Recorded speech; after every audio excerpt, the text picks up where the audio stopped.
بسم اللہ الرحمن الرحیم۔ السلام علیکم ورحمۃ اللہ وبرکاتہ۔ آج کے ویڈیو لیکچر میں حصہ القرآن الکریم میں سے سورۃ الحجرات کی آیات 14 سے 18 تک کا ترجمہ اور تفسیر پیش خدمت ہے۔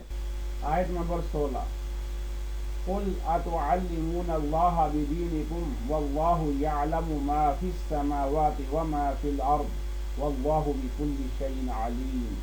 کہو کیا جتاتے ہو تم اللہ کو اپنی دینداری، اور اللہ تو جانتا ہے جو کچھ ہے آسمانوں میں اور جو کچھ ہے زمین میں، اور اللہ ہر چیز کو جانتا ہے۔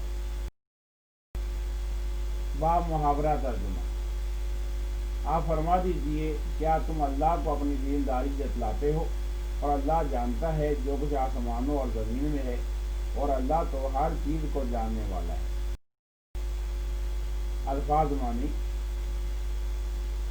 قل فرما دیجئے، اتعلمون کیا تم بتاتے ہو، بدینکم تم اپنے دین سے، یعلم جانتا ہے، السماوات آسمان، الارض زمین، بکلی ہر ایک، علیم جاننے والا ہے۔ آیت مبارکہ کی تفسیر۔ اس آیت مبارکہ میں درج ذیل موضوعات کو بیان کیا گیا ہے۔ احسان جتلانے کی ممانعت، آسمان و زمین کا عالم، اور رازوں سے واقف ہونا۔ اس آیت مبارکہ میں ان لوگوں کو اشارہ کیا جا رہا ہے جو اپنے اسلام قبول کرنے پر رسول اکرم صلی اللہ علیہ وآلہ وسلم کے سامنے بطور احسان ظاہر کرتے تھے۔ ان کو اس میں تنبیہ کی جا رہی ہے کہ تم اپنے ایمان لانے کی اطلاع اللہ تعالیٰ کو نہ دو، اپنے ایمان کو غرور و تکبر کی نظر نہ کرو۔ اس طرح کے دعوے اللہ تعالیٰ کے سامنے کرنے کا کوئی فائدہ نہیں۔ اللہ تعالیٰ نے تو آپ سے فرمایا کہ اے نبی ان کو بتا دو کہ تمہیں اپنے ایمان کی خبر اللہ تعالیٰ کو دینے کی ضرورت نہیں ہے۔ اللہ تو تمہارے دلوں سے اور رازوں سے خوب واقف ہے، اسے خوب تمہاری نیتوں کا علم ہے۔ وہ تو آسمان و زمین کی تمام پوشیدہ چیزوں سے، پوشیدہ باتوں سے آگاہ ہے۔ تمہارا ہر عمل اللہ تعالیٰ کی نظر میں ہے، اور جو آئندہ کرو گے اللہ تعالیٰ اس سے بھی بخوبی واقف ہے۔ تو گویا اس میں ان لوگوں کو احسان جتلانے سے منع کر دیا گیا ہے کہ یہ تمہارا اسلام لانا، ایمان قبول کر لینا کسی پر کوئی احسان نہیں، یہ تمہاری اپنی ہی عاقبت کی بہتری ہے اور تمہاری اپنی ہی بھلائی ہے۔ اللہ تعالیٰ آسمان و زمین کا عالم ہے، ہر چیز پر اس کی نظر ہے، ہر بات کی اسے خبر ہے۔ وہ تو تمام پوشیدہ باتوں سے واقف ہے، لہذا اس کے سامنے اپنے ایمان کو ظاہر کرنے کی کوئی ضرورت نہیں ہے۔ رب تعالیٰ ایک اور مقام پر فرماتا ہے، واللہ یعلم ما تسرون وما تعلنون، اور تم جو چھپاتے ہو، جو ظاہر کرتے ہو، اللہ تعالیٰ اسے جانتا ہے۔ وہ تمام رازوں سے واقف ہے، کوئی چھوٹی سے چھوٹی چیز بھی اس کے علم سے باہر نہیں ہے۔ وہ ہر چیز کا احاطہ کیے ہوئے ہے۔ ان اللہ علی کل شیء قدیر، اللہ تعالیٰ تو ہر چیز پر قادر ہے۔ آیت نمبر 17، یمنون علیک ان اسلموا قل لا تمنوا علی اسلامکم بل اللہ یمن علیکم ان ہداکم للایمان ان کنتم صادقین۔ یہ احسان رکھتے ہیں تم پر کہ مسلمان ہو گئے۔ کہہ دو کہ نہ رکھو احسان مجھ پر اپنے اسلام کا، بلکہ اللہ احسان رکھتا ہے تم پر کہ ہدایت دی اس نے تم کو ایمان کی، اگر ہو تم سچے۔ باب محاورہ ترجمہ سماعت کیجیے۔ وہ آپ صلی اللہ علیہ وسلم پر احسان رکھتے ہیں کہ وہ اسلام لے آئے ہیں۔ آپ فرما دیجئے کہ تم اپنے اسلام کا مجھ پر کوئی احسان نہیں رکھتے، بلکہ اللہ کا تم پر احسان ہے کہ اس نے تمہیں ایمان کی طرف ہدایت دے دی، اگر تم سچے ہو۔ الفاظ معنی سماعت کیجیے۔ یمنون احسان رکھتے ہیں، علیکا آپ پر، اسلموا اسلام لائے، لا تمنوا تم احسان نہیں رکھتے، یمنو وہ احسان رکھتا ہے، ہداکم تمہیں ہدایت دی۔ آیت مبارکہ کی تفسیر۔ اس آیت مبارکہ میں درج ذیل احکام کی تلقین کی گئی ہے: اسلام لانے کا احسان، اللہ کا احسان، ہدایت کی توفیق، سچائی۔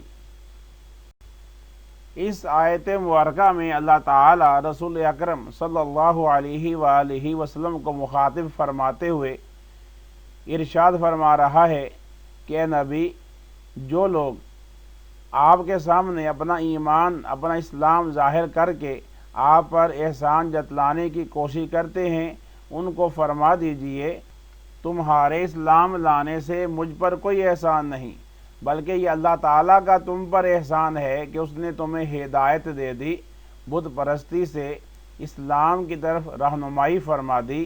تو اللہ تعالیٰ کی مہربانی ہے، رب تعالیٰ کی عنایت ہے کہ اس نے تمہیں ہدایت کی توفیق دے دی ہے۔ اسلام کی طرف مائل ہونا اللہ تعالیٰ کا احسان ہے۔ اللہ تعالیٰ نے انسان پر بے شمار احسانات کیے ہیں، انسان کو پیدا کیا، زندگی دی، زندگی کی تمام نعمتیں دی، تو لہذا اللہ تعالیٰ کا احسان ہے کہ اس نے ایمان کی دولت سے مالا مال فرما دیا۔ لہذا یہ کہا جا رہا ہے کہ یہ لوگ جو اپنے ایمان کو بطور احسان پیش کر رہے ہیں، انہیں یہ سمجھ جانا چاہیے کہ اصل میں تو یہ اللہ تعالیٰ کی عنایت و مہربانی ہے جس نے ان کو ہدایت کی طرف مائل کر دیا، ان کی رہنمائی کی اور ان کو ایمان کی دولت سے مالا مال کر دیا۔ لہذا اگر کوئی اپنی بھلائی کا کام کرتا ہے تو وہ اللہ تعالیٰ کی ذات ہی کا مرہون منت ہے، رب تعالیٰ کا احسان ہی ہے۔ حدیث پاک میں آتا ہے اللہ تعالیٰ جس شخص کے ساتھ بھلائی کرنا چاہتا ہے اس کو دین کی سمجھ عطا کر دیتا ہے۔ ارشاد باری تعالیٰ ہے من عامل صالحا فلنفسہ، یعنی جو کوئی بھی نیک عمل کرے گا وہ اپنے لیے ہی کرے گا۔ لہذا ان لوگوں کا ایمان لانا بھی اپنے لیے ہی ہے اور ہدایت کی طرف توفیق ملی ہے تو اس کا اجر و ثواب بھی ان کو دیا جائے گا۔ لہذا یہ اللہ تعالیٰ کے کرم کی دلیل ہے کہ وہ لوگوں کو راہ ہدایت بھی دکھاتا ہے اور اس پر اجر و ثواب بھی عطا فرماتا ہے۔ آیت مبارکہ کے آخر میں پھر ایک بار تنبیہ کی جا رہی ہے کہ اگر تم واقعی اپنے ایمانی دعوے میں سچے ہو تو پھر یہ بات سمجھ لو کہ اللہ تعالیٰ کا تم پر احسان ہے، تمہارا اسلام قبول کرنے پر نبی اکرم صلی اللہ علیہ وآلہ وسلم پر کوئی احسان نہیں۔ آیت نمبر 18 ان اللہ یعلم غیب السماوات والارض واللہ بصیر بما تعملون، بے شک اللہ تعالیٰ جانتا ہے جو پوشیدہ ہے آسمانوں اور زمین میں، اور اللہ دیکھتا ہے اسے جو کچھ تم کرتے ہو۔ الفاظ معنی: یعلم جانتا ہے، غیبہ پوشیدہ چیزیں، بصیر دیکھنے والا، تعملون تم کرتے ہو۔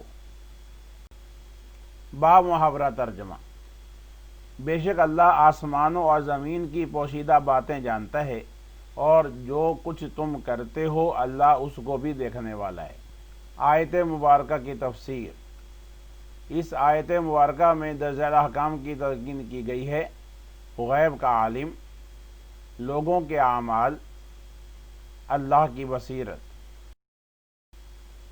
آئیے اب ان موضوعات کی تفصیل ملاحظہ کیجیے۔ پہلی ہیڈنگ دیں غیب کا عالم، اور یہاں بتائیں کہ اللہ تعالیٰ تمام پوشیدہ چیزوں سے واقف ہے، ہر طرح کا غیب کا علم اسے حاصل ہے اور وہ آسمانوں اور زمین کی تمام پوشیدہ باتوں سے آگاہ ہے۔ کون مسلمان ہے، کون کافر ہے، رب تعالیٰ کے علم میں ہے۔ لہذا ان لوگوں کو اپنے ایمان لانے، اس کا احسان جتلانے کی حاجت نہیں ہے۔ یہ جو بھی نیکی کریں اللہ تعالیٰ کے علم میں ہے۔ ارشاد باری تعالیٰ ہے عالم الغیب فلا یظہر علی غیبہ احدا الا من ارتضی من رسول، یعنی اللہ تعالیٰ غیب کی چیزوں کا جاننے والا ہے، وہ اپنے غیب سے کسی کو مطلع نہیں فرماتا سوائے اپنے چنے ہوئے رسولوں کے۔ اللہ تعالیٰ کو ہر چیز کا علم ہے۔ اگر یہ اپنے ایمان کو ظاہر کر رہے ہیں تو حقیقت یہ ہے کہ یہ مال غنیمت کی طلب اور حرص کو چھپا رہے ہیں۔ اس لیے اللہ تعالیٰ نے اپنے عالم الغیب ہونے کا اعلان فرما کے یہ بتا دیا کہ ان لوگوں کے دل میں جو باتیں چھپی ہیں، جس مال کے یہ حریص ہیں، رب تعالیٰ ان کو خوب جانتا ہے۔ آخر میں اس بات کو واضح کر دیا گیا ہے کہ لوگ جو بھی اعمال کرتے ہیں، اچھے یا برے، اللہ تعالیٰ کی نظر میں ہیں، رب تعالیٰ ان کو جانتا ہے، رب تعالیٰ کو لوگوں کے تمام اعمال کی خبر ہے۔ ارشاد باری تعالیٰ ہے، الم یعلم بان اللہ یری، کیا تو یہ نہیں جانتا کہ اللہ تعالیٰ دیکھ رہا ہے؟ تو ہر چیز اس کی نظر میں ہے، لہذا لوگوں کے اعمال صالحہ کی اللہ تعالیٰ قدر فرماتا ہے اور انہیں ان نیک اعمال پر عظیم الشان اجر و ثواب عطا فرماتا ہے۔ آخر میں اللہ تعالیٰ کی بصیرت کا اعلان کر دیا گیا کہ ہر چیز رب تعالیٰ کی نظر میں ہے، اللہ تعالیٰ ہر بات سے واقف ہے، تم جو عمل بھی کرتے ہو رب تعالیٰ ان کو جانتا ہے۔ اللہ تعالیٰ تو تمام باتوں کا جاننے اور سمجھنے اور سننے والا ہے۔ ارشاد باری تعالیٰ ہے، واللہ علیم بذات الصدور، اللہ تعالیٰ تو دلوں کی باتوں سے بھی واقف ہے۔ تو لہٰذا ان تمام آیات سے یہ معلوم ہوا کہ اللہ تعالیٰ کو تمام اعمال کا علم ہے، رب تعالیٰ تمام لوگوں کے اعمال کو ملاحظہ فرما رہا ہے، لہٰذا ہمیں بھی چاہیے کہ ہم نیک اعمال کرنے کی طرف راغب ہوں اور برے اعمال سے بچنے کی کوشش کریں۔ اللہ تعالیٰ ہمیں قرآن پاک کی ان آیات کو صحیح پڑھنے اور صحیح طور پر سمجھنے اور ان کے مطابق عمل کرنے کی توفیق عطا فرمائے، آمین۔ اللہ حافظ۔ اگر آپ نے ابھی تک ہمارے چینل کو سبسکرائب نہیں کیا تو ابھی سبسکرائب کر دیجئے، اس کار خیر میں تعاون کیجیے۔